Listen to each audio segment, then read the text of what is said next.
Tai jaunuolis pasišalino, nes turėjo daug turto. Jėzus pradėjo kalbėti apie turtuolius, kuriems sunku, nelengva patekti į dangaus karalystę. Ir tai išgirdę mokiniai paklausė, tai kas galės būti išgelbėtas? Ir tada kyla klausimas, tai jau visi turtuoliai. Turtuoliai nelengva patekti į dangaus karalystę, tai kas tada išsigelbės? Apie ką čia kalbam tada? Apie ką kalba ir Jėzus?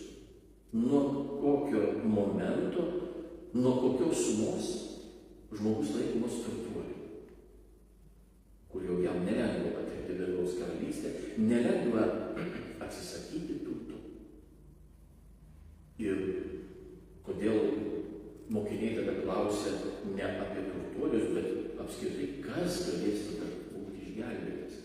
O atsakymas buvo Dievui, žmogui tai negalima, bet Dievui viskas galima.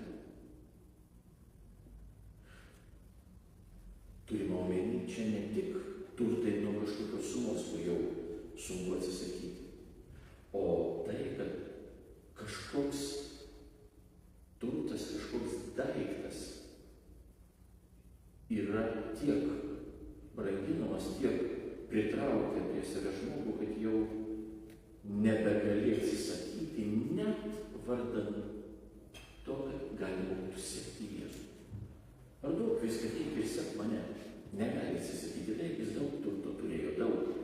Bet, kaip tai, yra žmonių, kurie turi milijonus, mes taip vaizdžiai kalbam, milijonus, tikrai daug. Ir jiems pirmiau vis tiek yra Dievas.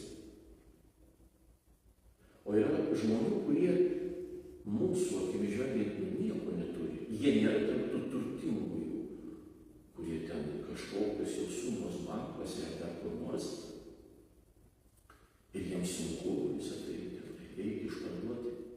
Žmogus gali būti prisirišęs prie net menkniekio, kurį jis sureikšmina tiek, kad jam jis tampa brangiu daiktu arba brangiu kažkokiu reiškiniu, kurio nebegali atsisakyti vardan nieko visiškai.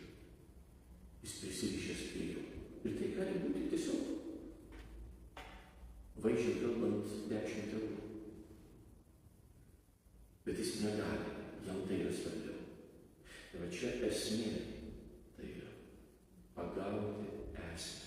Kada Jėzaus jaunuolis paklausė, tai ką man daryti, kad amžinį gyvenimą laimėčiau, Jėzus nuo to pradėjo. Nuo įsakymų, nuo Dievo įsakymų. Va šitaip gyvenime turėsi tą amžinį gyvenimą. O aš visą tai vykdau. Ko dar man reikia? Ir jau toliau nebegalėjau. Tai čia irgi mums yra tokia pamoka ir mintis, kurią irgi turėtume pagauti. Kada mūsų klausia, tai ką aš turėčiau daryti, kad laimėčiau amžinį gyvenimą, kad būčiau krikščionį. Ką man daryti ir kaip aš turiu gyventi pagal ortodoksų tikėjimą. Ir nuo ko mes pradedam? Nu, tai va ten tą turi daryti, sekmadieniais ten kažkur eiti, kryželį ten nešioti, dar kažką, tai kartu suskaityti, dar kažką. Tai pradedam visai ne nuo to galo. Esmę prarandam. Detalės pradedam pasakoti. O turėtume nuo pagrindinio dalyko. Mylėk Dievą, mylėk savo artimą, gyvenimą pagal Dievo įsakymus. O visa kita, ta meilė pasireiškia jau gyvenime per